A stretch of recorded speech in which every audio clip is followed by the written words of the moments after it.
tunaona Kasongo alikimbia kukaa siku 6 Western because of that visit. Karibu Mheshimiwa Cleo. Asante sana the Deputy President of the Republic of Kenya, Mheshimiwa Rigathi Gachagua, the former Vice President wetu Mheshimiwa Kalonzo Musyoka na party leader wetu wa chama cha DAP Mheshimiwa Wamalwa. Ningependa kuwasalimu hamjambo. Kwanza kabisa mimi ningependa kusema leo tumekuja hapa kumpongeza ndugu yetu Wamalwa kwa kuunda chama ambacho ameonyesha kwamba ni chama ambacho kinaamini kwa maadili fulani. Najua kuna wenzetu ambao wamezoea kuunda vyama, alafu hizo vyama zinakuwa kiosk, zinakuwa za kufanya biashara. Hiyo biashara ikiisha wanafunga hiyo chama. Mmeona ndugu yetu Musalia Mudavadi aliunda kioski yake, akafanya biashara na Waluya, akimaliza kufanya biashara na Waluya akafunga hiyo kiosk, akaenda kuweka stock yake kwa wholesale ambayo inaanguka. So mimi nimekuja hapa na nimesikia watu wamesema sana kwamba ule Kasongo mpaka aende nyumbani. Ningependa kuambia, juzi tumeona chama cha UDA kinashikana na chama cha ANC. Na nikashangaa sana, nikaona watu wanasaini makaratasi hapo, wanasaini.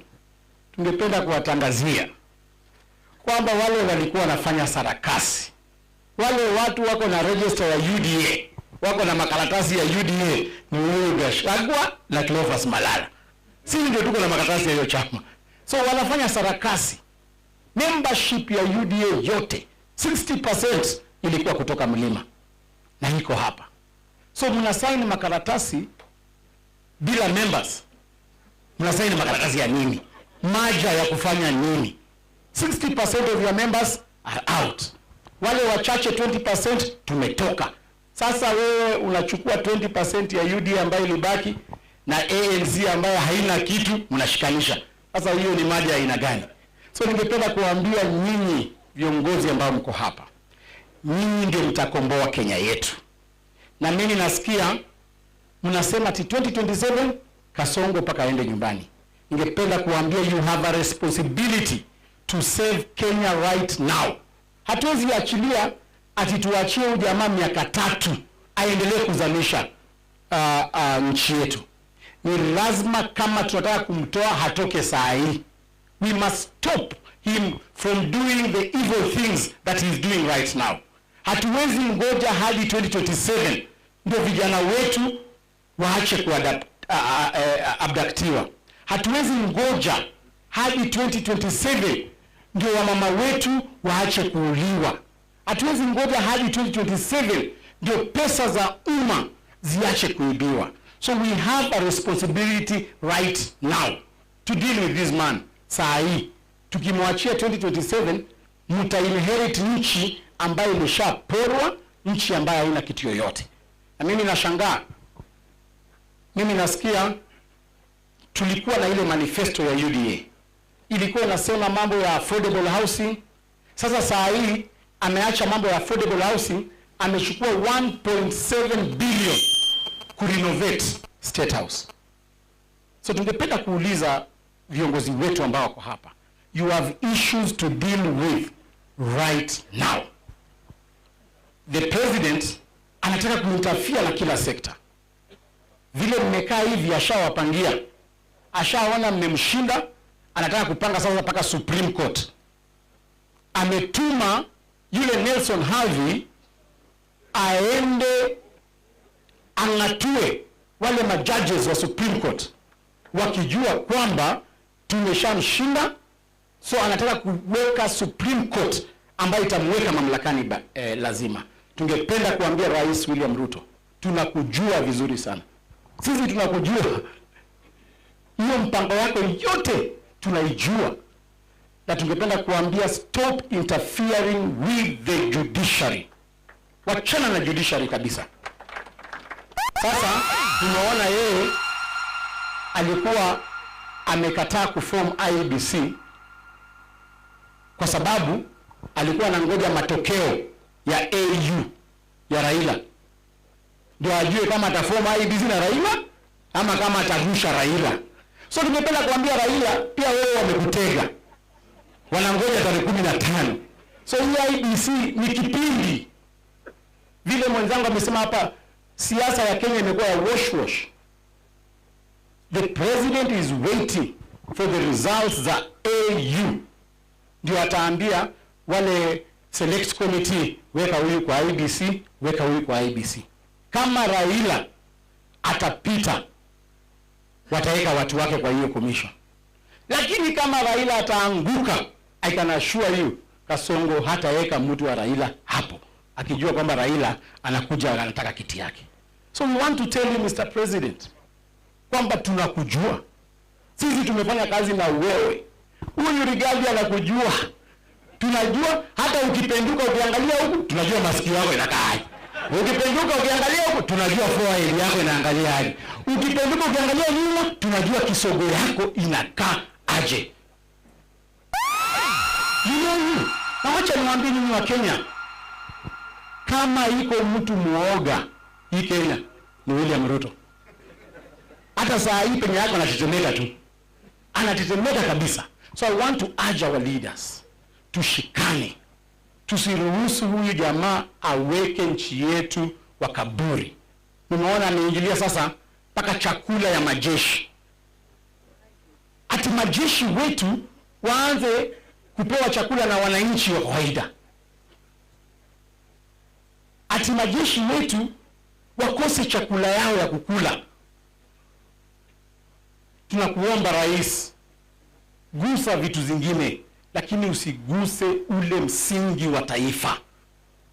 Na mwisho kabisa, mumeona tarehe 29 Disemba niliweza kualika Mheshimiwa Rigathi Gachagua akuje kule mkoa wa Magharibi, and he was there for a record of 4 hours only. Mheshimiwa PK Salasia akamwalika Mheshimiwa Kalonzo Musyoka. He was there for 2 hours only.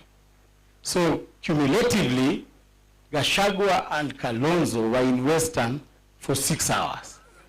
The president decided to go for a 6-day tour. Yani, huyu mtu ni mwoga, I can tell you. Na sisi tunawaambia, na tuko na mambo yake hapo ndani.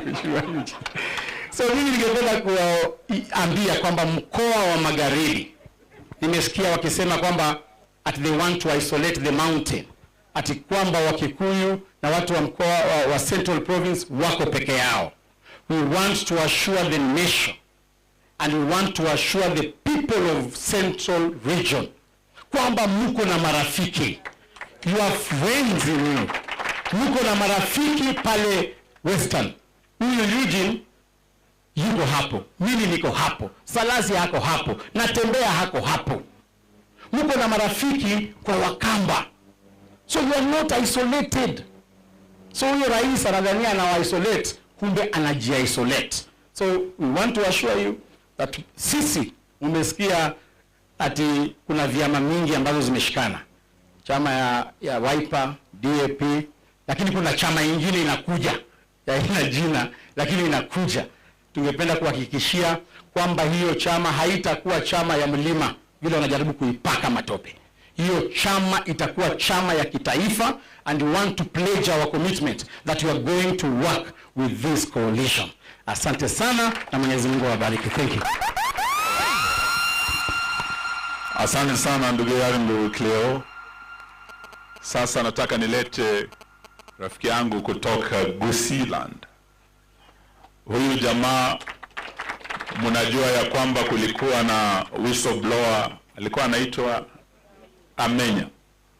Lakini the real whistleblower Kenya hii, bunge la Kenya, alikuwa ni Senator nani? Onyonka. This is no, this is the whistleblower. Huyu ndio alifungua wa Kenya macho na akawaambia nchi yetu iko hatarini, airport yetu ya JKI inaenda, na kuna mtu anaitwa Adani. Bungeni, it's Senator Onyonka who blew this thing up. Kotini, we were led by our DAP member, the Honorable Tony Gachagua. Huyu ndiye aliweka ile petition iliyopeleka Adani kotini. Gachagua versus Adani case. Tony, that was very brave of you. So in court and in parliament, we have fought Adani. As we speak, Mheshimiwa Kalonzo Musyoka, nami na team ambayo tumekuwa nayo kotini ya mawakili, tumekubaliana ya kwamba lazima tufuatilie mambo ya Adani hadi mwisho. Siku ya tarehe 29 tuko tunarudi kotini now for the final phase of the Adani case. So Senator Onyonka, as I invite you to come and speak to this very distinguished gathering, I want to thank you for your courage, for standing with the people of Kenya inside and outside Parliament. I also want to thank you for coming to Chui House today to represent our brother Dr. Fred Matiang'i, a man I served with in the last cabinet, a man of great ability, and a man who has agreed and decided to join the winning team, which is at Chui House today.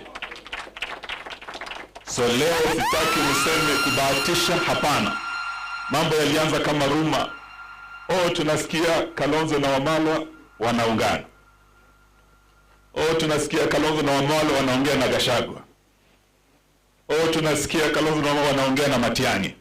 Leo tunataka msikie from the leaders, the horse's mouth.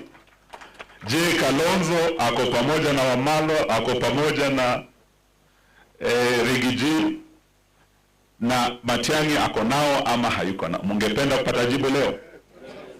So none other than Senator Onyonka, Senator of the great county of Kisii, will deliver that message from Honorable Dr. Fred Matiang'i, and officially we want to leave these premises with a team that will go out.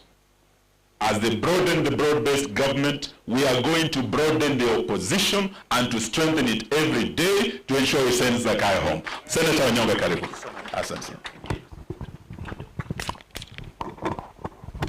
Thank you. I would like to, excuse me, I've been losing my voice. I don't know whether it's because I'm growing older. Your Excellency, Vice President Kalonzo Musyoka, the People's Vice President, Honorable Gachagua, my friend, my brother Eugene Wamalwa, Chairman of this wonderful party, young party, and everybody who's here. Nimekuja hapa kwa kiajali. I was actually not aware that this meeting was here, but yesterday Dr. Fred Matiang'i called me from where he is. Na wale ambao hawajui, amepewa kazi na World Bank kule Latin America, ambaye alikuwa amepatiwa agreement. Sasa ameamua atawachilia hiyo kazi, atarudi Kenya na yeye atakuja kukuwa na hawa ndugu wetu. Jambo la pili ambalo ningependa kusema ni kuwa ujumbe alionipa ni kuwa ameona kwa vyama vingi vingependa kumtaja kuwa yeye ndiye atakuwa mwenyeji wa hivyo vyama, lakini amesema kuwa angependa kila mtu angojee, kwa sababu angependa aje hapa azungumze na hawa ndugu zake, ndio sasa ataamua vile tutakuwa tunasonga.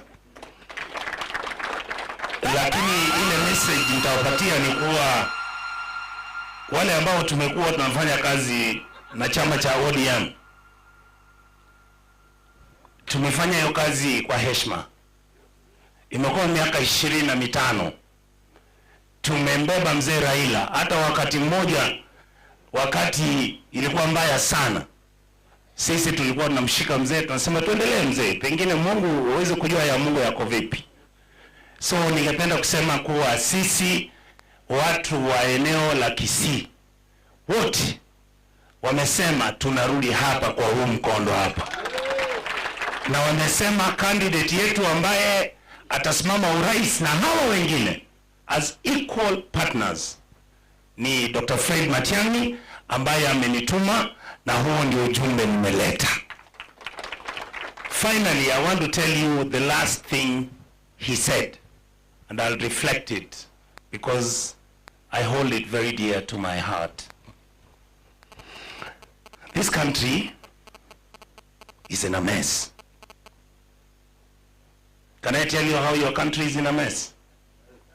Let me just use 2 minutes to explain how your country is in a mess. We are the only country where we have a consolidated fund, which is money where all the Republic of Kenya money is kept. No president has ever had access to that money. Not Kenyatta, not even Moi, not Kibaki, not Uhuru. Right now, the consolidated bank, the consolidated account at the central bank is open. We are the only country in the world where we borrow money, it never lands in Kenya, the money goes and nobody asks anything. 2 months ago, Tony, 106 billion. What happened? Nothing. We are the only country where we take state resources. There's a constitution which talks about the money has to arrive at county government at a certain time. And by the way, when the money arrives in the county governments, depending on which side of government you are, most of our governors are taking all that money. And I'm proud to talk about it because I have the evidence. How can a governor pay 860 million for fueling of cars in a county government? That money inafika kwa county, inarudishwa mahali. We are the only country that has got strategic plan for development, whether it is 2030 Karungo. We are 2030, we are 2045, sindio? Zote zimeisha. Konza city is dead, broke, money has been taken, nobody's working there. Ministry of Health, there are no vaccines, there are no medicines.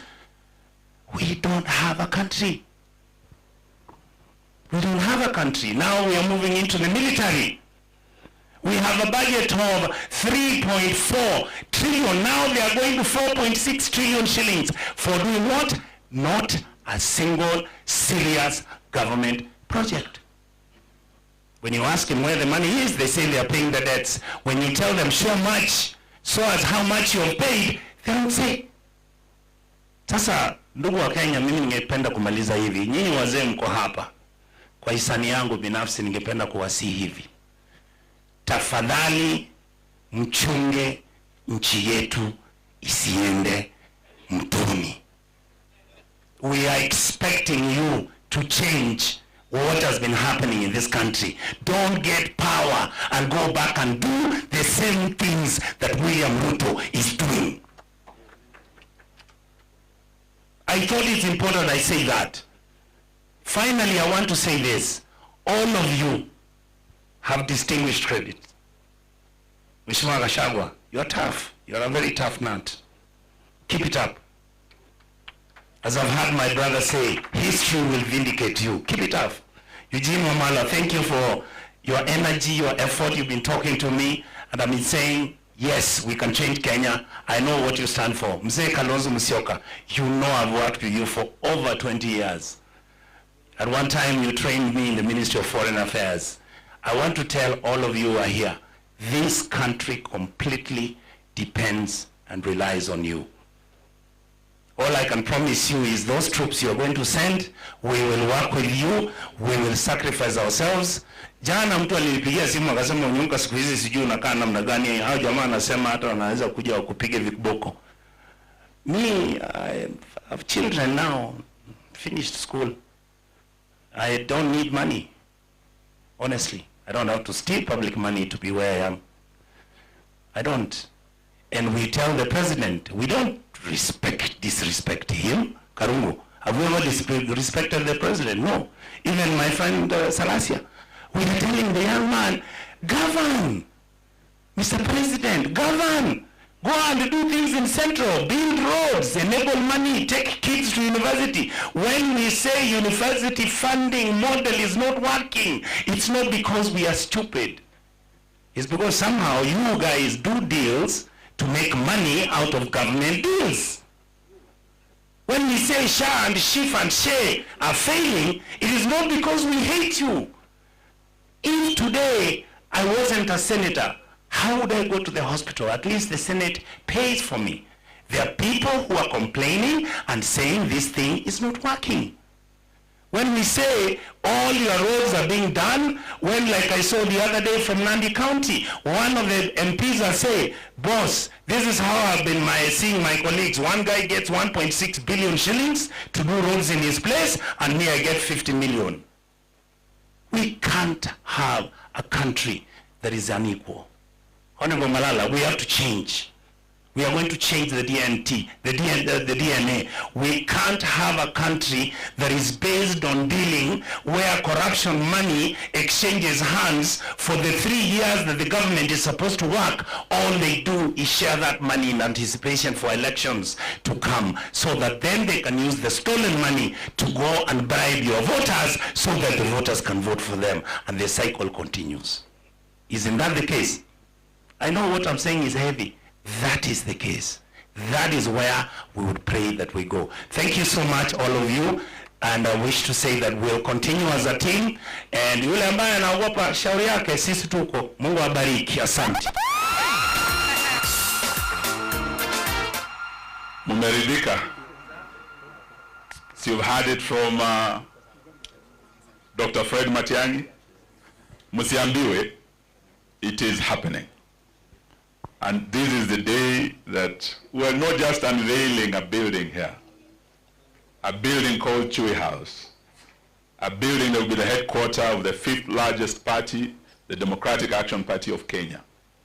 We're also unveiling a team that is going to form the new coalition, the People's Coalition, and that is going to form the new government of the Republic of Kenya. Are you ready to travel this journey with us? So that is why we are here today. And we just want to tell you that today we can confirm with Honorable Dr. Stephen Kalonzo Musyoka that yes, we have been talking to Dr. Fred Matiang'i, and we've had a cup of tea, and we'll have many more cups of tea. Today also we can confirm, and you'll hear it from Dr. Stephen Kalonzo Musyoka himself. It's been a rumor that we've been having some cup of tea with Rigiji, the man from Nyeri County, Mathira, Wamunyoro village. When some people called Rigiji a villager, they never knew that Mukiguza Murima, his village can become this famous. I don't think kuna kijiji after Sugoi that is as famous as Omnyoro today. So today, I want you to hear from these two leaders. You've heard from Fred, but also from DAP Kenya. I want you to hear it from me and to hear it from the DAP headquarters today. And what I want to tell you is that I took over this party on 14th of January 2022, and my party did not just give me the leadership position in this party after Honorable Wafula Wamunyinyi. This party honored me to be the flag bearer in the presidential race of 10th of August 2027. In the last general election, this party did not field a presidential candidate. This party supported the Right Honorable Raila Amolo Odinga with Honorable Martha Wangari Karua. That is the team that we supported in Azimio. So today I want to say this from Chui House, for the avoidance of any doubt, that DAP Kenya has a presidential candidate. Secondly, we want to say this. The DAP Kenya supported an Azimio candidate, but as you know what has happened to Azimio, wanasema mpanda farasi wawili hupasuka nini? Mnajua ya kwamba Azimio ilipanda farasi wawili mwaka jana na ikapasuka nini? Ikapasuka msamba. Nusu ya Azimio ikaingia kwenye serikali ya Zakayo inaitwa broad based government. Nusu ya Azimio ikabaki kiongozwa na Kalonzo Musyoka. So what Philip Kisia is telling you today as we stand here, that yes, in the last journey to the last general election, DAP was Azimio Damu, was Raila Odinga supporters for the presidency. But as we speak, after ODM and others entering the broad-based government, my party made a resolution that it was no longer tenable for us to continue being part of a coalition that it does not know whether they are in government or they are in the opposition. So hiyo farasi ilipopasuka msamba, wana DAP Kenya wakasema, we start a new journey, we look for new friends, we look for new partners, we look for a new coalition and a new path towards the formation of the next government. So today, for the avoidance of any doubt as you leave here, we want you to know this. As Philip Kisia has said, Philip, I think you are going to be the mortician. Let us tell Kenyans the truth. Azimio died last year. Azimio is dead as a dodo. And Philip Kisia will do the honorable duty of being the mortician. Today from Chui House, the second thing I want to say is that we are starting a new journey. We are opening a new chapter. The formation of a new coalition that is going to form the next government of the Republic of Kenya. So that we want to be clear as we speak. To our neck, I want to thank you for the authority you gave me to start reaching out, seeking new friends and partners. And kijana akianza kuchumbiana, lazima ifike wakati analeta marafiki nyumbani, kuleta mchumba wake nyumbani. Ndio sababu leo nimesema niwaite nyote viongozi wa chama hiki kutoka kaunti zote za Kenya, muone wale marafiki ambao mlinituma niende niongee nao. Mnipe ruhusa siku ya leo, kutoka leo, ya kwamba kama mumeidhinisha marafiki ambao nimeleta nyumbani siku ya leo, tuanze hiyo safari mara moja. Na wauliza wananek, wageni wetu mtatulia kidogo, mko hapa, munakubali huyu Kalonzo Musyoka, kiongozi wa Wiper, tuungane naye, tufanye kazi naye, tuunde muungano mpya na tuunde serikali ijayo? Hiyo mmekubali? Makofi kwa hao jamani. Leo pia hapa tuko na Senator Onyonka ambaye ametumwa na ndugu yetu Fred Matiang'i. You've heard from him. Na wauliza ruhusa yenu, sababu vile nimesema nimekuwa natafuta marafiki. Leo nimewaleta nyumbani. Fred amekuwa kule nje, ameongea na Mheshimiwa Kalonzo, ameongea nami. Na wauliza leo mnakubali tuweze kuungana na tufanye kazi na Dr. Matiang'i na timu yake?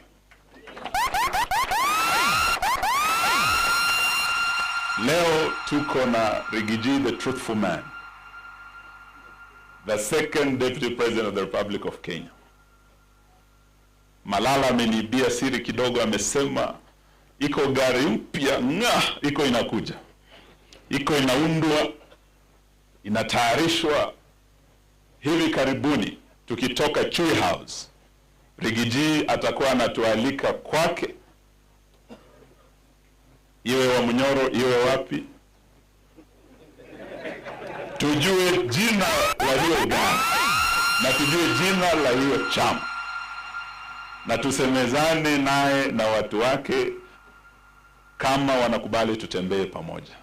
Lakini leo hata kabla hatujajua jina la gari lake, na wauliza wananek, munakubali tushikane na huyu Rigiji, the truthful man?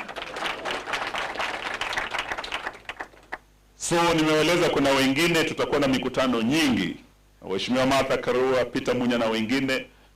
For now, vile tumeanza mmetuona wanne hapa, we will continue broadening and strengthening this opposition team and the new coalition. Jina ya chama cha Gachagua mtajua hivi karibuni, na jina la muungano wetu mpya. There will be a special day for consultations and for unveiling.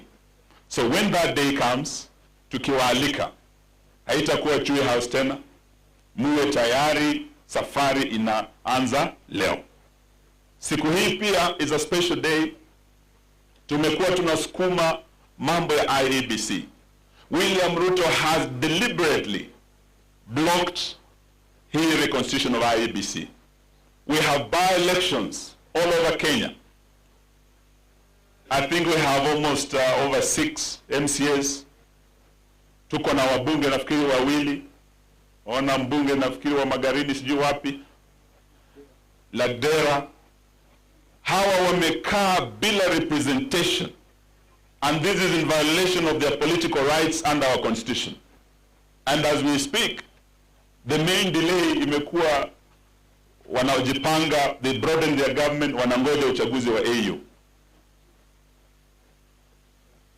The other issue why there has been deliberate delay, sababu huyu jamaa anaogopa by-elections. Saa hizi kukiwa na any by-election, vile aliguza Murima, mtu wa Munyoro si atamunyorosha huyu jamaa. So there are many reasons why William Ruto has been hesitant to get IEBC in place. Saa hizi kukiwa na by-election anywhere, hata wakae huko Western sijui siku ngapi, wamekaa 6, hata warudi mara 60. Tuko tunajipanga. Vile umeona timu yetu hapa, huyu Malala, PK, natembea wa governor, tuko tunajipanga. Waliambia wasiguze Mlima, wakafanya nini? Wakaguza Mlima. Huo Mlima umeteleza sasa Mount Kenya, wametorokea, nimeona Mount Elgon. Sababu wanajua huku kimeumana. Lakini leo tunataka tuambie wasifikirie Mount Elgon ndio watakimbilia. Na wanakuja na vitu ya kudanganya watu. Ati tumeleta bonus kwa kampuni iliyo under receivership. Kampuni iliyokuwa na shida karibu ikufe, ni kama kampuni iko kwa ICU. Sasa hii ni kama Ruto anaenda kwa ICU, labda kampuni imeimprove imekuja HDU, lakini haijatoka hospitalini. Mumias still ailing. Ni kama unaenda na peremende unapea mgonjwa kwa ward na ako na tumor, afurahi hiyo siku moja na umwache na ugonjwa wake. Hiyo ni ungwana kweli jamani? But the real problems affecting Western Kenya, the sugar industry is ailing. Why didn't you go to Nzoia? Wakulima hawajalipwa almost 500 million. Wafanyikazi hawajalipwa almost 1 billion. So instead of going to Nzoia Sugar Company, uende ulipe wakulima, ulipe wafanyikazi, unaruka hiyo, you take 150 million kwenda hapo Mumias. Mimi, which is under receivership. The last time tulienda na Uhuru Kenyatta Mumias, we took 1.2 billion. Clear unakumbuka tulikuwa Mumias. Rais akienda pahali, lazima aende amejipanga sawa sawa.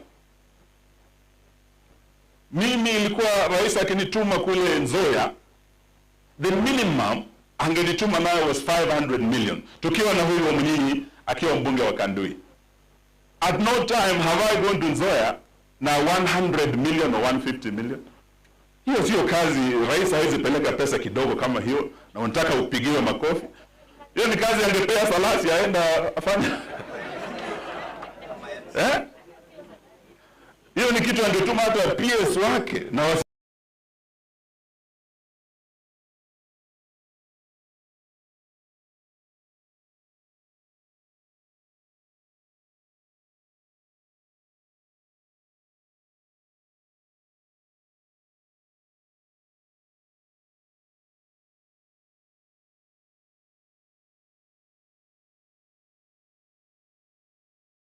tangaze, Musalia ameweka kwa mfuko, Ford Kenya ya Wetangula iko kwa mfuko. Sasa hata ODM bwana Oparanya pia anakula peremende pole pole na Zakayo. Leo nataka niseme from Chui House, DAP headquarters, William Ruto, you can buy all the parties in Western Kenya, but you will never buy DAP Kenya. Nataka leo niambie William Ruto from the headquarters ya Chui House hapa, William Ruto, you can buy all the presidential candidates in Western Kenya kuunge mkono. You will never buy Eugene Wamalwa. Uwe tayari tukutane kwa debe wewe. We are ready. Leo pia nataka niambie kwenda kuwinda. Kama kuna mnyama anajua kuwinda sana, ni huyu mnyama anaitwa chui. Chui anajua kuwinda sana.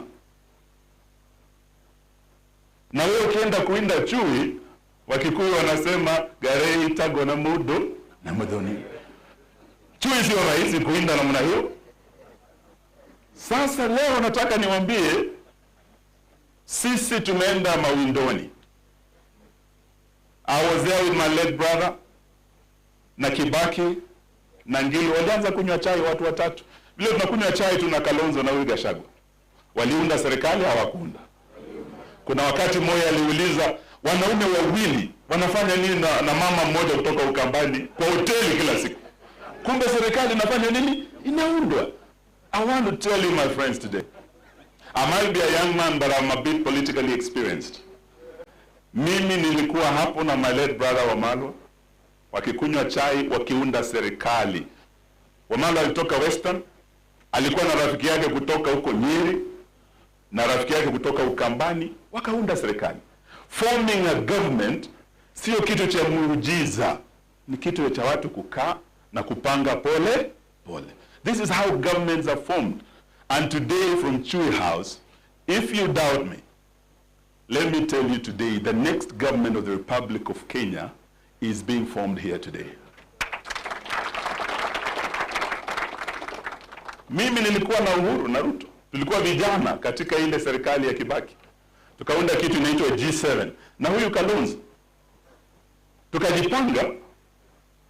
Wenzetu wawili, Uhuru akafaulu akaingia, Ruto akafaulu akaingia. Mimi na huyu Kalonzo ndio bado tunajaribu.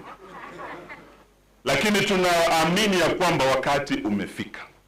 Tukishikana na huyu Rigiji, Onyonka na wengine, serikali tutaunda hatutaunda. And we started kikombe cha chai tu, and we formed that Jubilee government. So today I can tell you for William Ruto, hata afanye nini, the die is cast. I have no doubt in my mind, and I want to urge you today, mukitoka hapa, please go back and start working. IEBC is being reconstituted. The electoral journey of Kenya began this morning, and the formation of the next government starts also this morning. Let us work together. Let us work together. Let us look for the Gen Zs. Those young people I've shown you here, in your constituencies, in your counties. Those are the game changers. Those are the people who are going to decide the next election. Muatafute, let's mobilize them. Let us register them as voters. Let us push for the IDs. Mwisho, I want to say this, what my brothers have said from Western. We hosted Stephen Kalonzo Musyoka in Western. We were in Kakamega. We went to Trans Nzoia. Watu wa Western wako tayari. They are ready for us.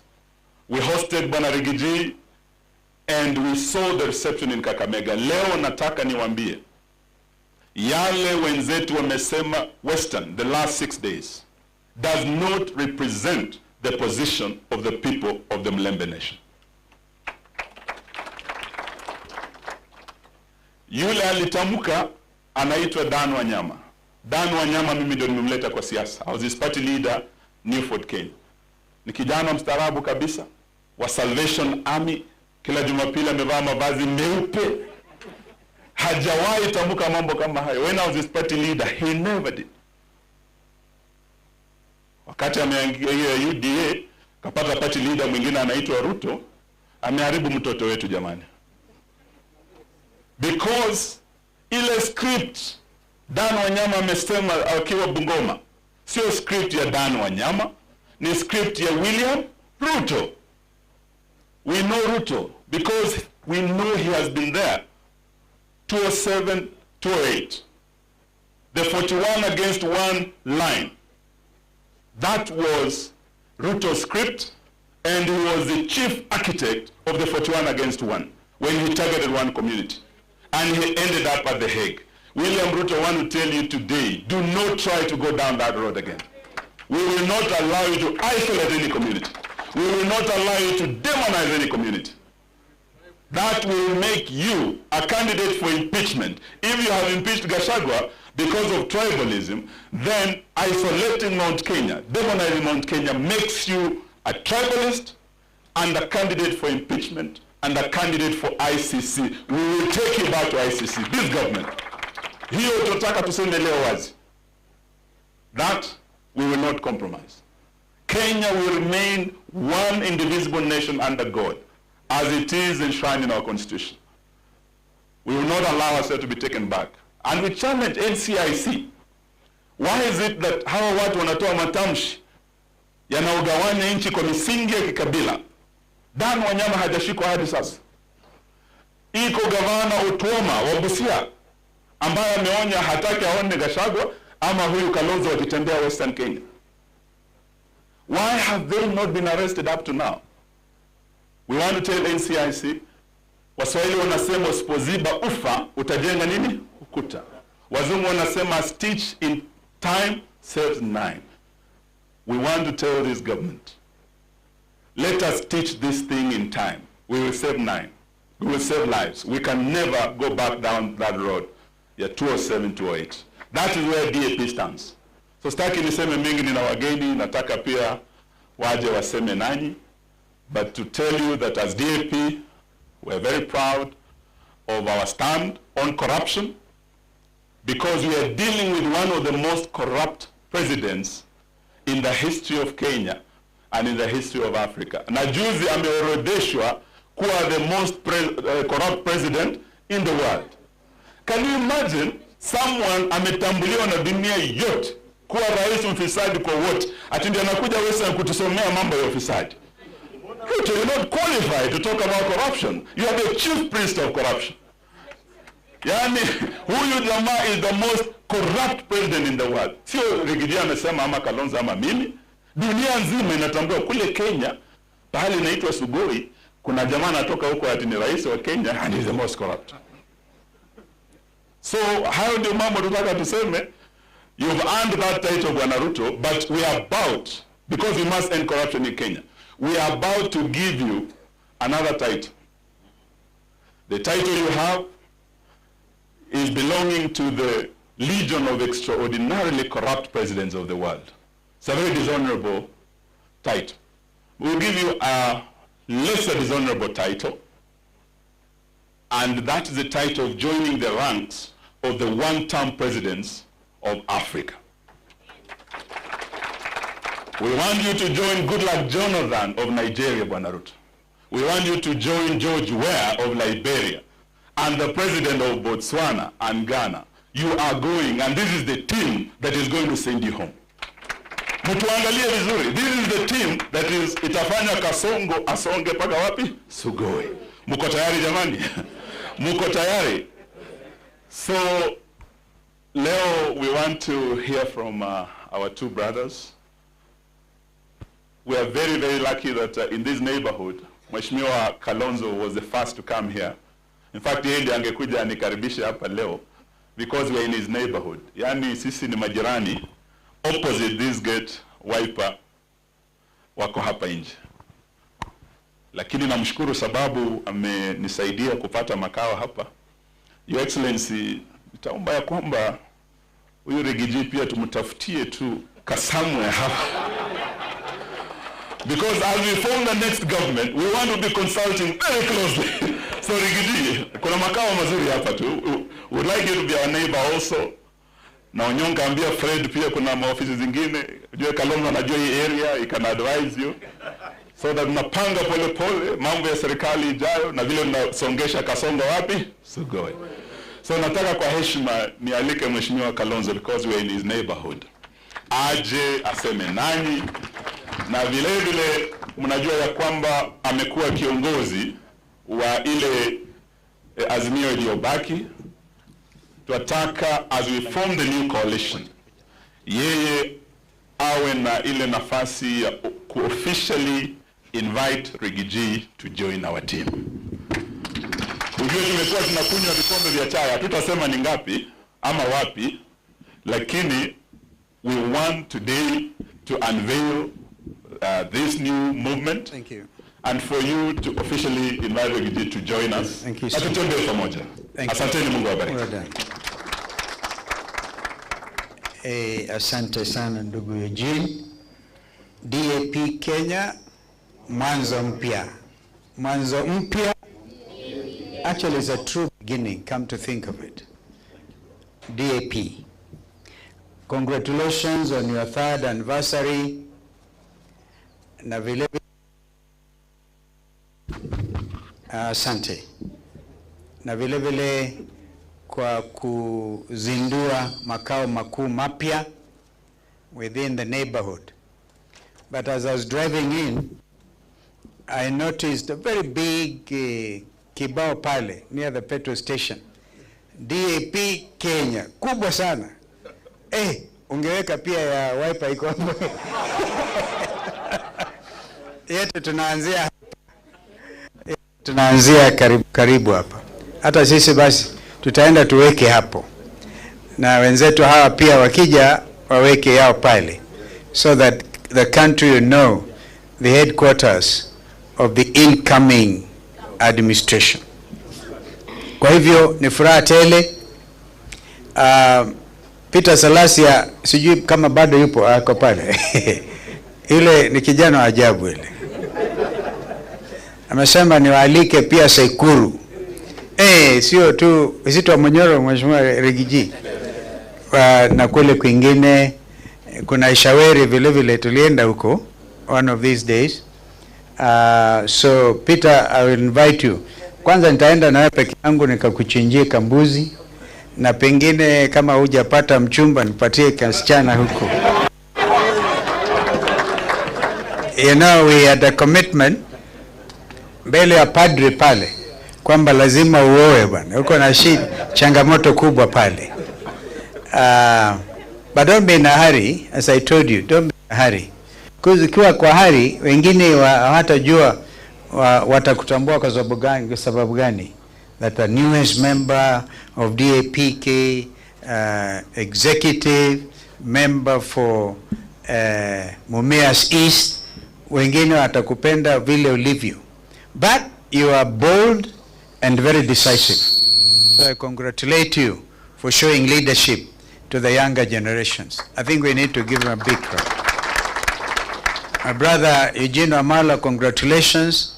You are focused, you are precise, and my brother Tony Gachagua always likes to tell me these things about leadership. He says it's a half fortune and a half skill. I remember that he tries to paraphrase Machiavelli. This man is dangerous. Amefukuza ndani. So I have fortune and half skill. So we are here today ili tufanye mwanzo mpya. Actually, that's what it is. But as we do so, I will urge caution. Because you will recall, Eugene, that whenever we were coming together in the past, we will be harded. Yani unaonekana mbaya if you don't take the necessary step. This time, we want to give everybody reasonable comfort level so that people are not pushed into anything. Anything. You will recall that when we met our brother, Dr. Matiang'i, even recommended that we look for some technical team. I can tell you that. Technical team to build this level. Before you consign the level of mortician to my friend Philip Kisia, give him the opportunity, because that was a very important matter. When they discussed with Rafa Utuju, was the executive director of Azimio, and that's how we ended up with Philip Kisia, and he's already doing a marvelous job. Let us not leave anybody out. We will not leave anybody out. And as I said, there are others coming in. As we speak, you do not see, of course, Jubilee Secretary General here, Kioni. I believe we are all together. Let's not leave out anybody. This is the matter, because then you will give opportunity to Zakayo kuanza kusema wamegawanyika even before they began. So we'll do that. I know that Babayao is talking to Farmers Party, others are talking to other places. When Zakayo is consolidating, pushing everybody to wind up and join UDA, our approach is going to be the other way around. We'll open the space so that as many parties as are willing will join this wonderful, wonderful winning team. I hope I'm talking to you. So that's what I wanted to say. There's no room for division.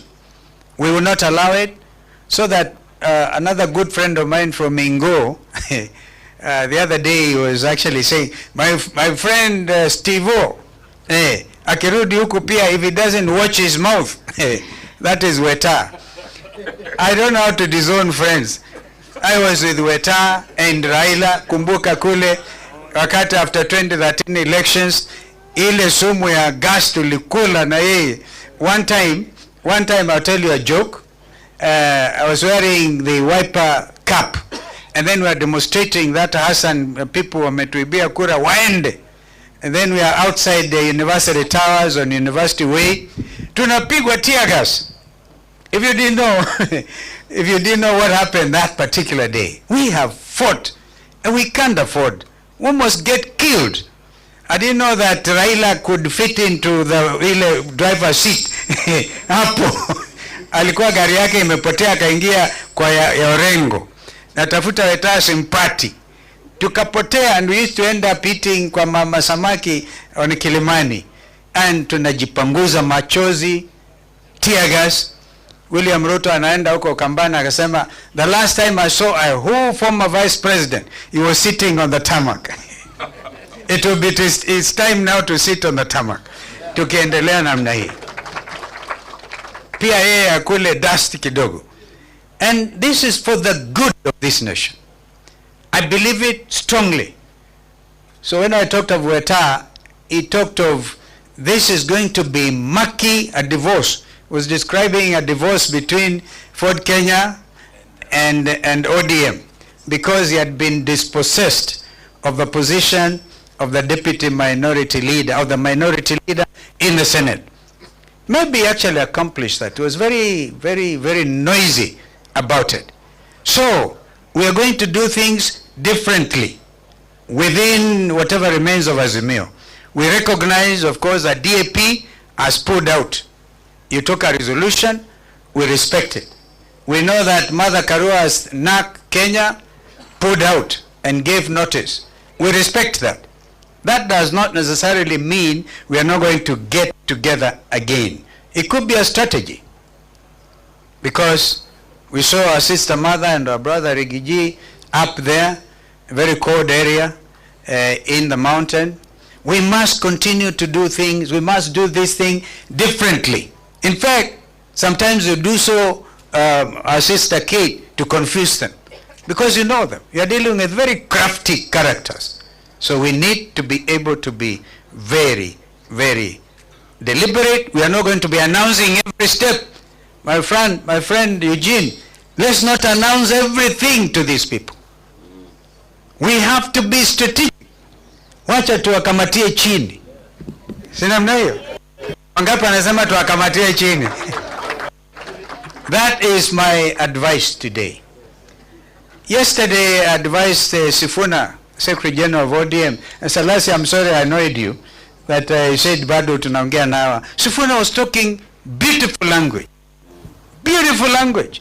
Says if you abandon the people, Mimi Sifuna was talking like us. Ata abandon wananchi. And this is a constituents, these are his constituents. Our sister Bosibori was hosting us there in Ndagoreti North. And so, I advise that we do not give William Ruto the excuse to delay formation of IEBC.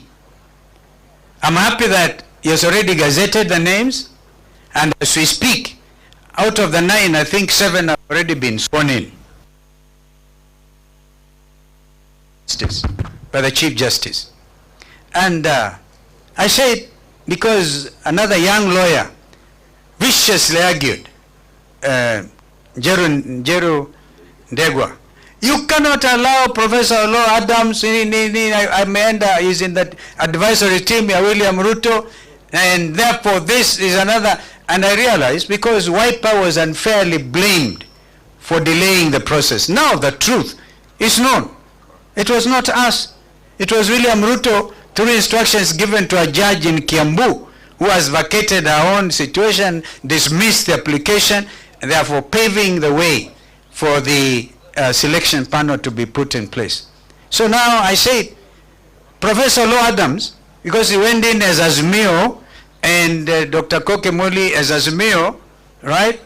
As of today, therefore, the whole thing about the categorization of those leaders, of those members of IBC selection panel, are based on that structure. Now, we can, going forward, choose to dismantle the structure.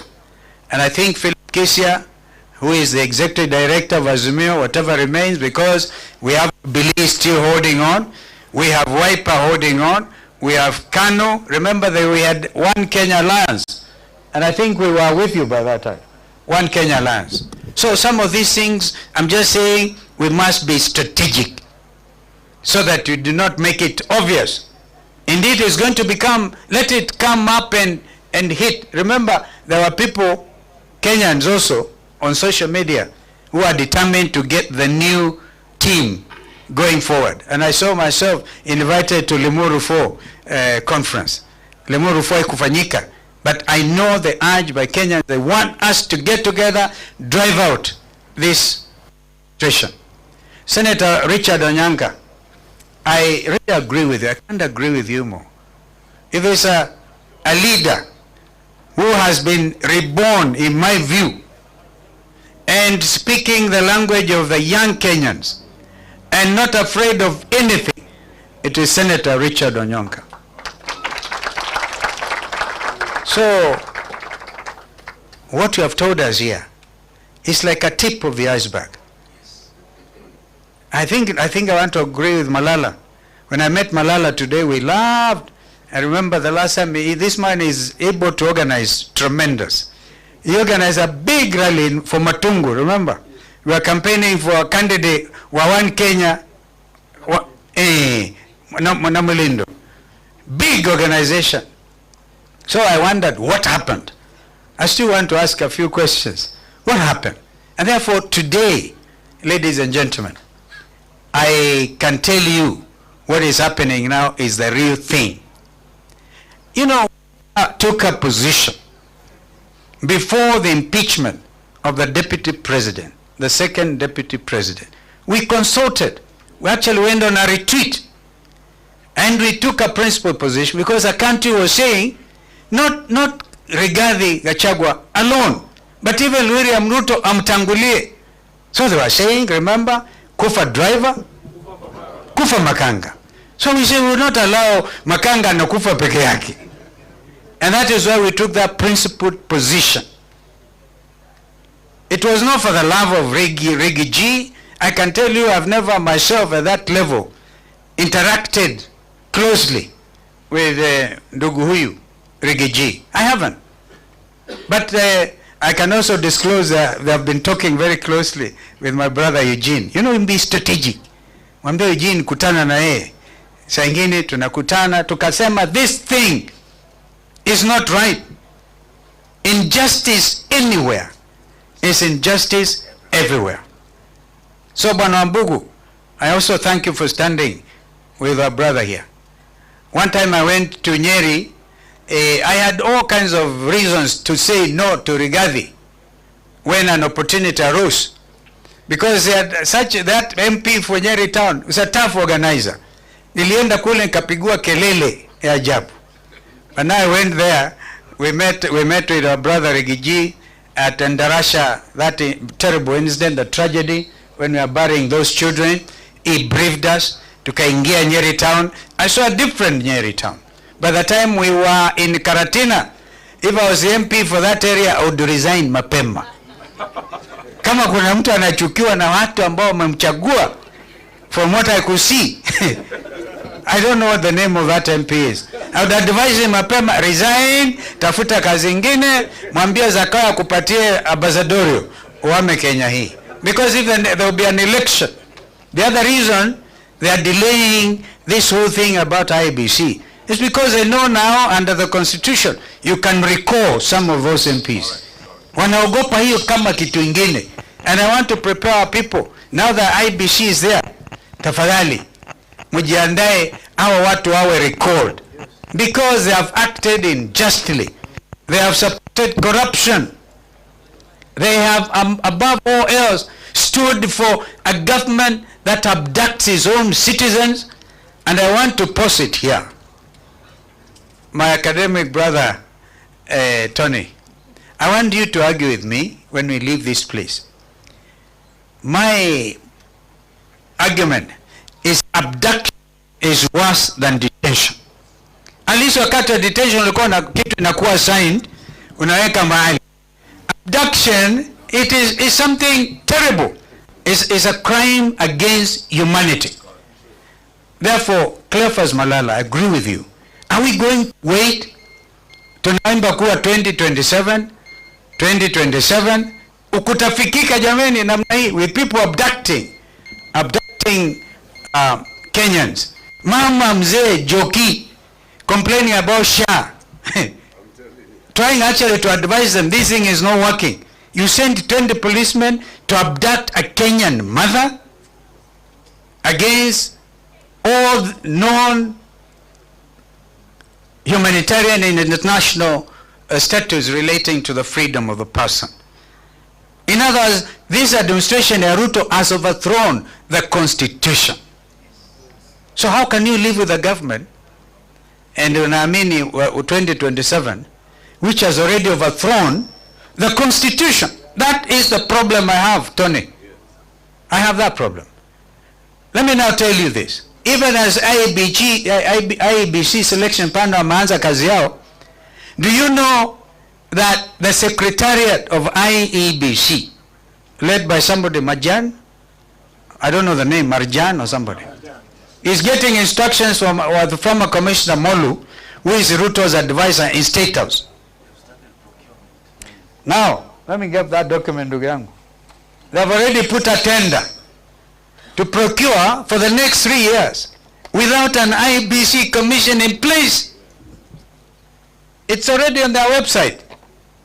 Yeah, some of it is closing time at 1 o'clock on the 29th January 2025. They're already in a hurry. And it's like this is a test case. If we don't stop them now, we are telling IBC Secretariat, you will not move one step. We'll come for you if you try to do this. You must wait for a properly constituted IEBC. That is where Azimio lost it, by the way. Remember, they procured a printing farm in Greece. By the time kina Uhuru na hao wengine walileta the extra 4, remember the Cherera 4, they were there, hawajui what is happening. Things had already happened. They had procured materials in advance of these people arriving. So this time, we cannot afford, in my view, to allow these people any space to manipulate, to steal, to mess up with 2027. That's why some of them are saying they know how to manufacture presidents in excess of 24 years. And they also know, they even say blindly, I mean boldly, that they will make sure even if wameshindwa, wataibuka hawajashindwa. If we are in this country and we all belong in it, we must really stand very, very strong. Mwisho, you cannot isolate the mountain or any part of the country. It is not possible. We want to tell William Ruto, the mountain is not isolatable. It is not. I repeat, The country is united against one person called William Ruto. That's all. It's completely, and if you look at, if in fact, you know, have you asked yourself why you are not seeing opinion polls these days? Have you asked yourself? It is simple. This administration is enjoying the lowest opinion rating since independence. I think they are ranging between 16 and 18%. Hao ndio watashinda kweli? So we want to make it very clear. From now, let us actually have vigilantes, and our young people, have myself announced June 25th should be marked the date of the new Kenya. When young Kenyans breached parliament, they did an incredible thing. They stood for their future. And it's not that they could not get rice where they were coming from. Waheshimiwa mulikimbia mkawachia bunge, wakajienjoy kidogo. If it was not for the tunnel, they would have, and these young men are so decent, they would not have messed you up. But instead, we visited with Eugene and other colleagues. Tukaona vile wamepigwa risasi, sniper from on top of the bunge itself, opened the skull of young Kenyans, and you want us to forget, and you want us to tell you the bread-based government is not blood-based? You surely don't believe it is still blood-based? Therefore, the 25th of June will go down in the history of this country as a truly revolution day. And I think we have to accept it, give it to the young people, that they could not have died in vain. That unakumbuka 25th, the other day, they could not even be allowed to hold vigil. We stand with them, not because of anything, but because it is the right thing to do. I want to conclude so that I can welcome our brother, Rigiji, kwa kusema kwamba we must do these things now differently, and we must be very strategic, at the risk of repeating myself. And there's no two-way traffic about this matter. From today, the vigilante teams, any careless utterance by Kenya Kwanza administration, kama hii governor, of all the people, I could not believe Otuoma could say that. Let Otuoma know I'm coming to Busia. I'm coming to Busia. Oh yes, I will come to Busia. And nothing will happen to me, because he dare not cause violence. If he thinks he is helping William Ruto, that is the day the whole international community will close ranks. Like say, Kenya, you're on your own. Remember, we keep on saying we are against the Haiti mission. Kama kuna kitu moja inatatiza even election ya Raila for AU, it is this thing about Haiti. Anauliza na African heads, how can an African country go and kill blacks in a faraway country? Because you see, Tinga is a candidate of the Kenyan government. It's a Kenyan, and that's why we agree with Salasia. We will help him, we pray for him to get this thing. But so that I can quickly conclude, we document every careless statement. And Kenyans are wonderful. Forward every careless statement to the ICC. That is the only language William Ruto understands. So if you want to isolate the mountain will report you and all of us for crimes against humanity. We will cite you and will follow these things to their logical conclusions. Hayo ndio matamshi yangu, as I congratulate once again DAP Kenya. Huyo wakati umefika, if there is no alcohol, mimi itafanya demonstration pale outside because watu wamechoka. And once again, our brother Mheshimiwa Gachagua, stay firm. It is your democratic right to be heard. There are those who have already said who have already assumed that he's out of any situation because of impeachment. And as a senior counsel, I can tell you what happened on the floor of the Senate on that impeachment. Any magistrate, any judge properly directing his mind will know that was an improper impeachment. And that's why we stood with you. Karibu sana ndugu. Karibu. Thank you.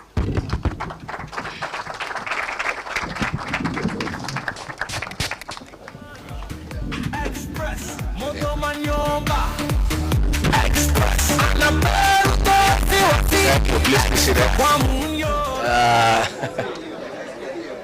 Your Excellency,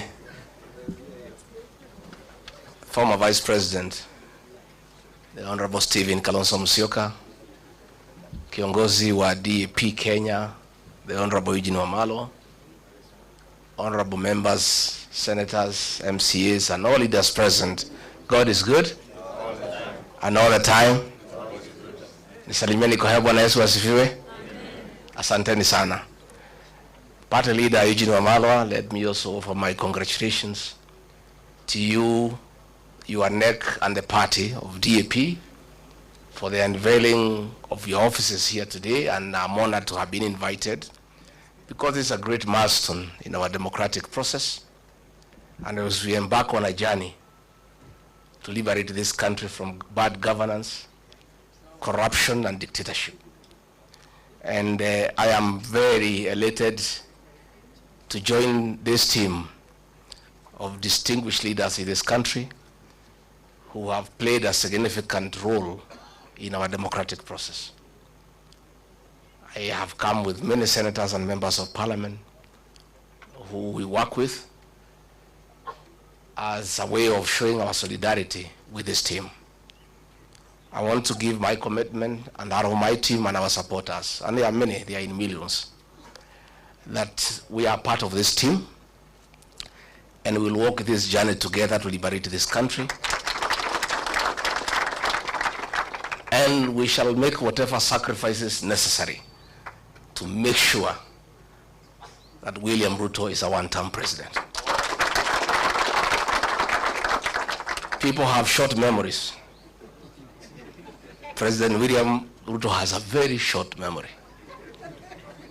This team here, we sat with him in my house and we assured him that he'll be president and we'll do whatever it takes to make sure he is president. And we worked very hard.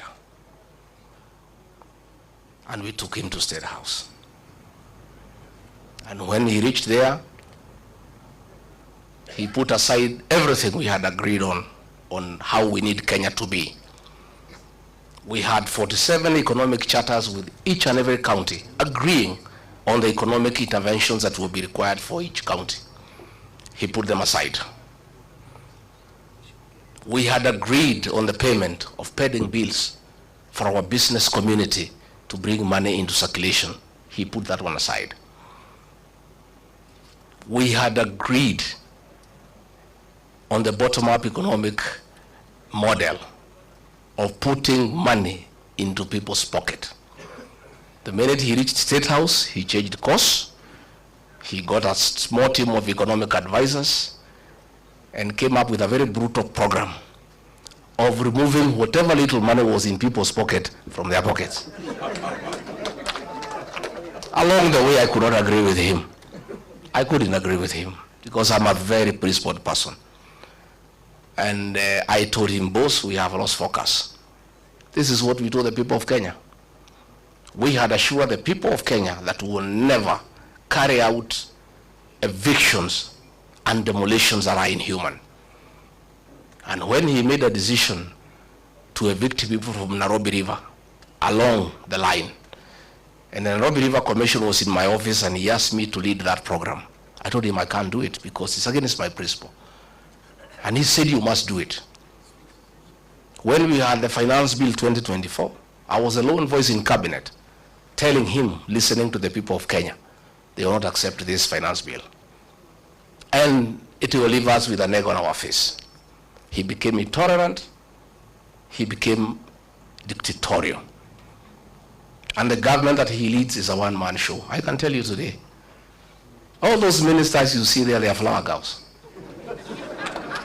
I was the only man in that cabinet who could stand up and tell him, hey boss, no, this can't work. And that's why he needed me out, so that he can put a protege and other fellows just to say, yes sir, yes sir. It's a praise and worship choir for the president. And I couldn't fit in that choir. I couldn't fit in that choir. You know, and he is very bitter, extremely angry, very irritable, that for a whole 6 days he's just abusing me in Western Kenya. Rigathi Gachagua is not a road in Webuye. He is not a hospital in Vihiga. He is not a water pan in Kakamega. He is not a slaughterhouse in Bungoma.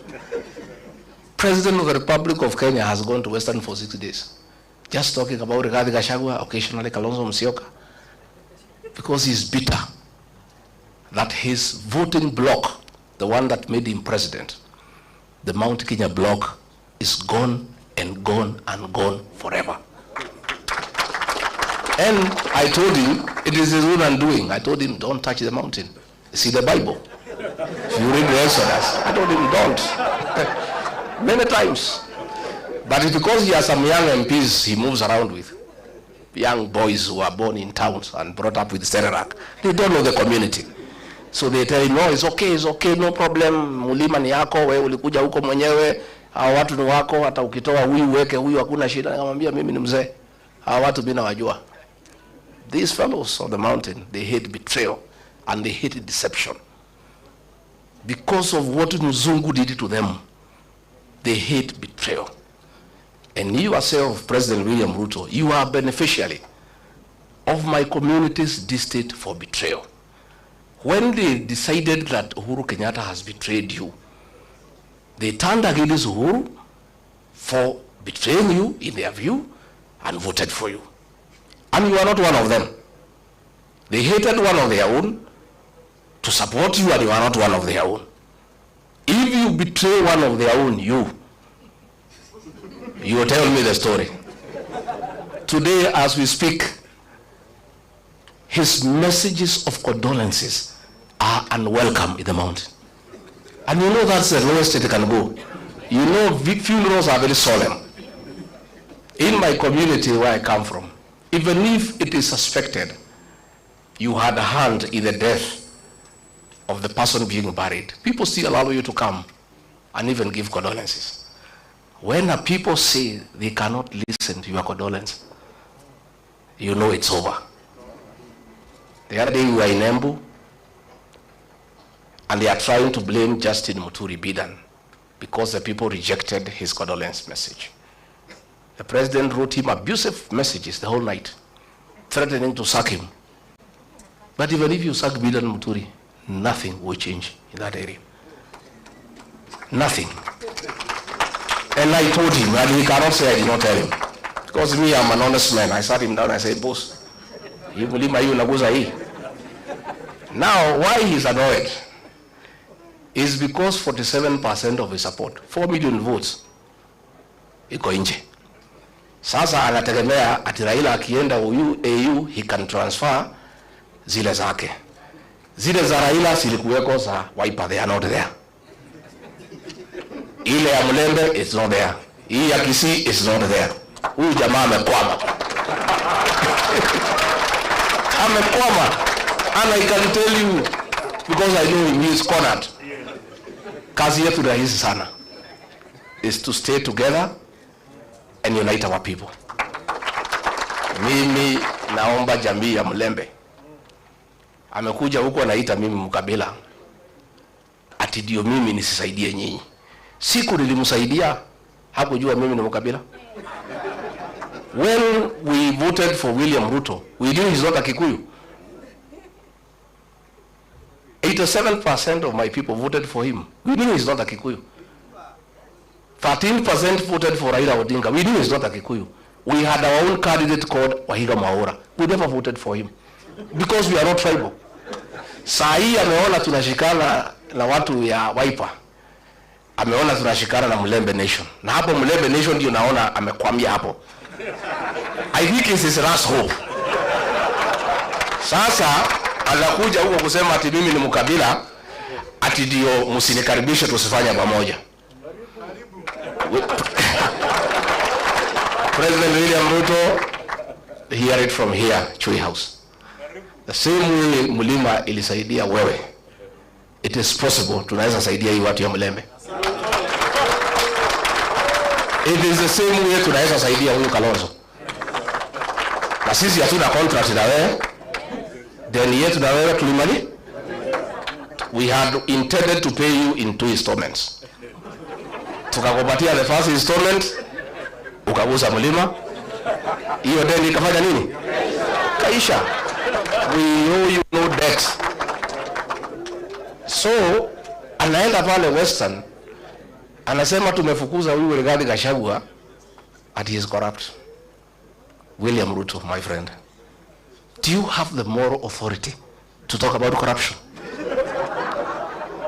And we sympathize with you because juzi kumekuwa na opinion poll on the most corrupt person in the world. And we are unhappy that you are rigged. Instead of giving you number 1, they gave you number 2.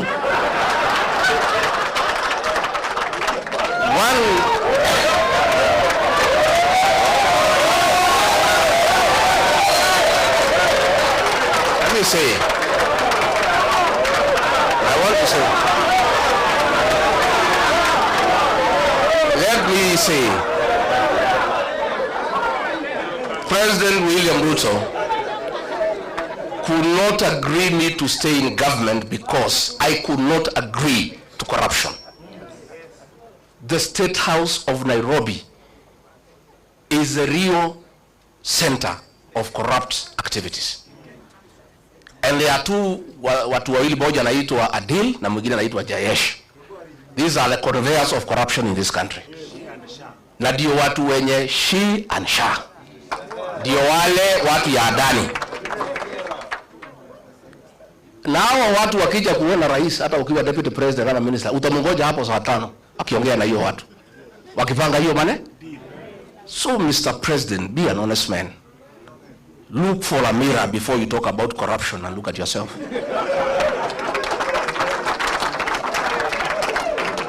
If you think the people of Kenya are very intelligent, Rigathi Gachagua has not been associated with any scandal in this country.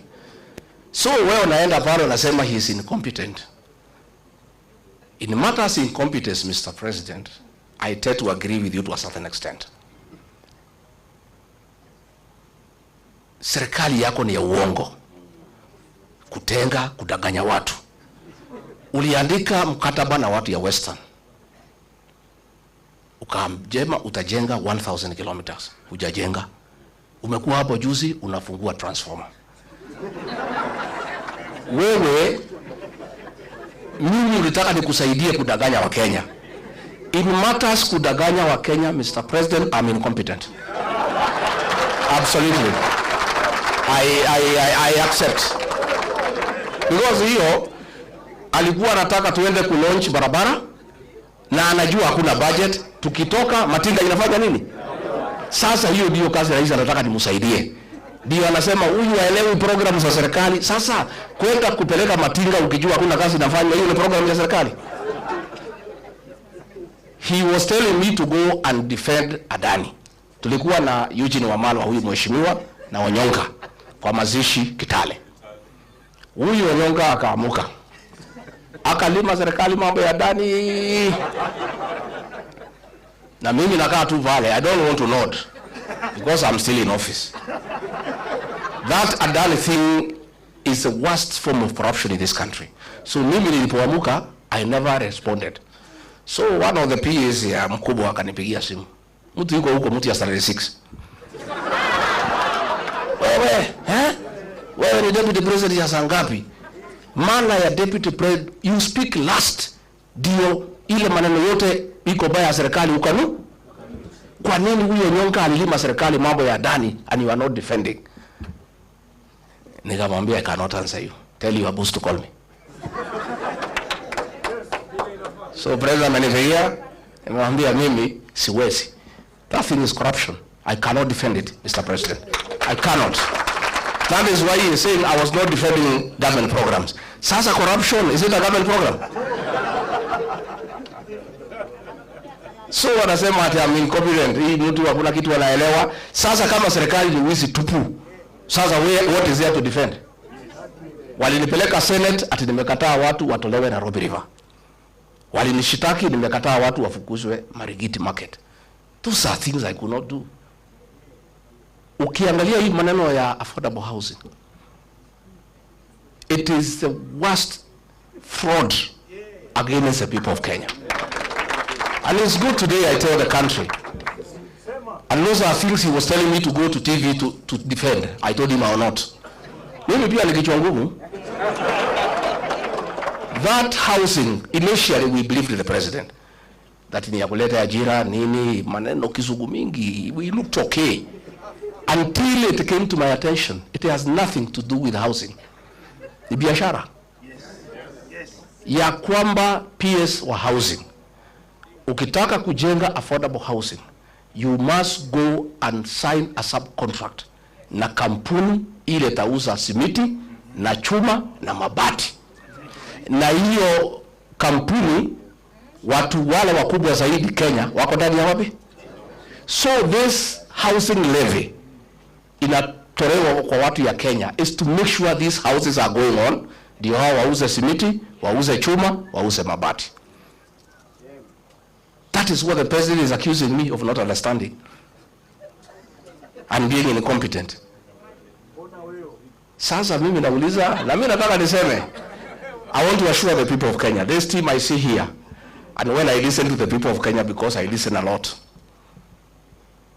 once a new government is sworn in, that housing levy will have to be abolished so that we restore the dignity of the payslip. The dignity of the payslip. Wakenya wamehangaishwa zaidi. Na nimeona mpaka yule mkubwa ya wafanyikazi amekuwa ameingia kwa hiyo praise and worship team. Watu nakazwa mambo ya NSSF, mambo haongei. Kazi yake ni praise and worship. Those are the things sisi ambaye tumeshindwa kufanya. So finally ndio nimalize, because I wanted to tell the president, usidanganye wa Kenya. Useme ukweli, tulikosania corruption because wewe ndio unaeneza corruption na watu yako. Na it is impossible to make any progress in this country unless we sort out this country in terms of leadership. We'll sink lower and lower. Finally niambie watu ya Western, because mimi naona huyo jamaa amekwama hapo kwenu. Nyinyi mko na bahati that we are here to advise you. Alienda kwenu siku 6. Kwetu he was there 6 days out of 7 every week. Hakuna kanisa hajaingia. Hakuna barabara hajui kwa jina. Hakuna soko hajui kwa jina. And you would memorize, you are very impressed. Anataja barabara, Wakikuyu wanasema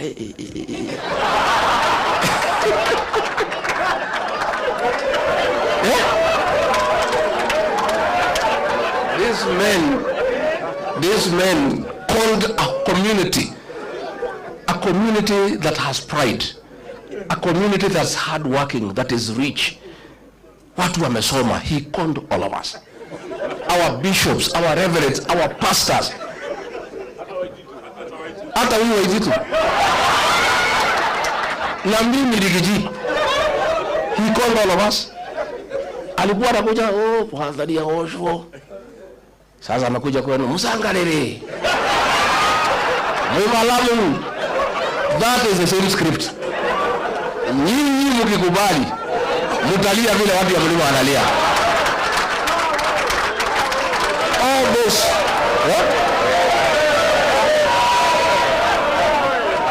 hiyo yote ni utapeli. All those things is promising he will not do anything. He promised us atatumalizia barabara ya Mau kwisha. Nitajenga hii. So today he does not come to our place. The last time alikuja pale Embu in November, alijaribu kuweka uongo ya housing. Washirika wakabuka kumwambia tutaki uongo hapa tena. Hiyo mambo ya uongo peleka huko Western. Akajaribu kuongea mambo ya SHA, akaambiwa hatutaki huo. Kwetu amejulikana na ndio humuone huko. Na hata akija atakutana na watu. So nyinyi watu ya Mlembe, msituangushe. At least you have the benefit of free advice from victims of deception. Sindio? Simuko na free advice. Yeah? Sasa yeye halali ati nimekaa pale wa Mnyoro. Mimi nakaa tu chini ya miti. Yeye hako juu ya gari. The reason President Uhuru Kenyatta alikuwa ametuambia muachane na hii mtu. But he never gave us a reason. Na hapo alitukosea. So kama angetuambia what I know today, hatungekuwa hapo. Also the choice he was giving us was also not acceptable. So pale nimekaa pale, I'm doing things differently from Uhuru Kenyatta. I'm involving the people who is William Ruto. That is why he is unhappy. Mimi nakaa pale, watu wanaeleza watu, naeleza, wanasema imetosha, wanatoka wanaenda. Nakaa pale na mapasta na waeleza, wanachukua Biblia, wanatoka wanaenda. Pale nimefunga 100%. Hata kupata agents, hatapata agents ya kusimamia kura yake. So nyinyi viongozi wetu, tafadhali naomba pia Eugene Wamalwa and your team, and then unite the Mlembe nation. Don't agree to be divided. Mimi alitaka kugawanya mlima east and west, nikamkataza. Akajaribu kugawanya counties, nikamkataza. Don't allow it. Mlembe nation, you have 5 million votes, nendeni muunganishe. Stephen Kalonzo Musyoka pale Lower Eastern 4 million, nenda uunganishe. Mimi pale sasa ilikuwa 6, nataka nisukume mpaka 8. Sasa Matiang'i waende wasukume pale 2 million. Sasa tukifikisha 15 tuketi. Si ndio? Si tutaketi? And we must not let the people of Kenya down. They were asking, wewe, wananiambia, wewe Gathi, tenda tafuta marafiki. Kama huyu mtu ametuumiza namna hii first term, kwa bahati mbaya akirudi second term, tutakuwa tunavaa vinyasa. Sasa nyinyi tafuta marafiki, mtafute formula. Na hatutaki kujua ni nani. Mkuje mtuambie formula ni? So we shall be selfless as a team. We shall be selfless. And let us not approach this election with a predetermined mindset. That lazima ikuwe ni mimi ama ni mimi. Wacha tuseme tuko na kibarua ya kungoa hii jamaa. That is the first objective. Let us consolidate our votes, consolidate. Uzuri, payslip holders are 3 million. Na every payslip holder has a minimum influence of 2 people. Those are 9 million people who have a personal issue with William Ruto. Sasa, ongeza Gen Z. Maneno inaisha. So, and I want to, as I sit down, I want to ask our Gen Zs, please, you are doing a very good job, our sons and daughters, on the social media, keeping this guy in check. Continue. But that is not enough. You must take IDs and register as voters. Because the final transformation of this country will happen on the ballot box. Not on a smartphone. The smartphone will create the awareness and create the necessary mood and mobilize people. But the actual transformation of getting the right leadership will happen on the ballot. So we want to ask the Gen Zs and the millennials, please, take IDs, register as voters, and continue what you are doing on the smartphone. Now you are doing a good job. Huyu jamaa halali. Even if he was accusing me ati mimi ndio naongoza Gen Z. Nikamwambia president, that's a good wish. If I'm the leader of Gen Z, I'm a very strong leader in this country. Because it's a serious force. So leaders hawa ni wapongeze. This journey is not for the cowards and the faint-hearted. This man is angry and therefore dangerous. I must tell you. Alituma watu Limuru walitaka waniue. Mungu akanisaidia. Siku ingine ametuma askari anitupie tear gas huko Shamata. Siku ingine ametuma criminal gang kuumiza bibi yangu. What he must know is that some of us, and he knows as well, Of course, he is forgetting. When the fourth administration was against him and persecuting us, we stood with him and never feared. Sisi si watu ya kuuziwa uoga, hata tukiuziwa hatuna pesa ya kununua. But I want to tell these leaders, you must be steadfast. You must be on the right side of history. And with these two great leaders, and Matiang'i and the others who come on board, we'll work together. Na tutasaidiana. We'll continue consulting, tutatembeleana. Hivi karibuni, we are also going to unveil our movement, and it's a serious movement. And it's a national movement, but the home of the mountain. Just like every party has a certain home. It's a national party, but with a home. Watu ya mlima wamesema sisi tulienda harusi na gari ya mtu mwingine. Kufika kwa mtu tukaambiwa tushuke. Sasa tunatafuta gari yetu ya kwenda harusi. Sasa kila iko magari hapa. Sasa tutakutana kwa harusi, Mercedes iko, Range Rover iko, magari imejaa wapi? Pale. This UDA, when I make my announcement in another few weeks, will be a shell. It will be a shell. There will be nothing. Ulifukuza sisi, tumetoka na watu wetu wote. There will nobody, even people are impatient. If you know the pressure I am under to announce the vehicle, I am not sleeping. People are impatient and they don't want to see anything yellow. You know? So, sisi tutauda gari yetu na itakuwa ni gari kubwa ni ya Wakenya wote. Na tunataka tuungane pamoja na hao wengine tupange Kenya. And we mean well for this country. Na mtu asikuambie ati sisi ni wakabila kwa sababu tunaunganisha nyumbani. You would be stupid to go to the national table before you organize your house. Lazima kila mtu apange nyumba ya. Alafu ndio tuketi kwa meza ya Kenya, si ndio? So we must all organize our houses so that tutengeneze nyumba hii, tutengeneze hii, tutengeneze hii, tutengeneze hii. Yeye is bitter kwa sababu hii yangu alikuwa anafikiria ni yake. Sasa amejua si yake. Sasa hako na machungu. Na there is nothing we can do, hatuwezi msaidia, pole. Wewe omba Mwenyezi Mungu, huyu mzee aende EU kama he can give you his base. I don't know whether loyalty is transferable. Whatever he can give you, you see what to do with it. Hii ya Western naona kama imeenda, Ukabani imeenda, ya Kisii imeenda. Sasa pale kwake tutapambana. Hata sisi tutakuwa hapo. Baba akienda, ile tabaki pale tutangangania na wewe. Si tutangangania? Kwa sababu there are some guys who came to see me from Siaya. Wanasema, they came to my house. Wanasema, sikia, Tukiji, sisi, our loyalty is not transferable. Sisi ni watu ya baba. Akishaenda AU, tuko free. Na sisi vile tunaona yeye ni mtu ya kusema ukweli tunaweza elewa.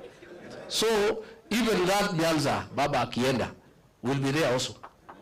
Because there are also people who want to join the rest of Kenya. So mimi nimefurahi sana and thank you very much, na tumeshukuru. DAP Kenya continue consolidating until Governor Natembea asiuziwe uoga, na hata akiuziwa asinunue. You know they were saying that when they impeach me at I am finished at 2 weeks, alidanganywa na vijana hapo hii ya town. Hii mlima, they have no use for any leader who is not having a position. Tukitoa huyu wanawachana naye, wanachukua yule mpya. Sasa kila siku wanaongea juu yangu. Na bado wacha tuweke gari, tuungane na hao viongozi and then tutembee. Na mwaka hii ya 25 ndio ya kujipanga. 26 ni si ndio? Hii 25 tupangapange and we'll agree so that we have enough members of parliament. We'll sit down so that we don't compete against each other. Kama hii Nairobi we have 17 constituencies. Nilikuwa nafanya hesabu, naona between this team we can take 15 out of 17. Hii governor ya Nairobi tutachukua asubuhi mapema. Within this team here, we just sit down and do proper arithmetic. Nakuru, everywhere, Mombasa, we'll sit down so that we don't fight against each other. Tutapangana vizuri, ndio tuone maisha itakaa namna gani. Otherwise, I want to say thank you very much. May God bless you. Mtasalimiana? Mtakuja kutembea Monyoro? Mtakuja siku gani? Asante.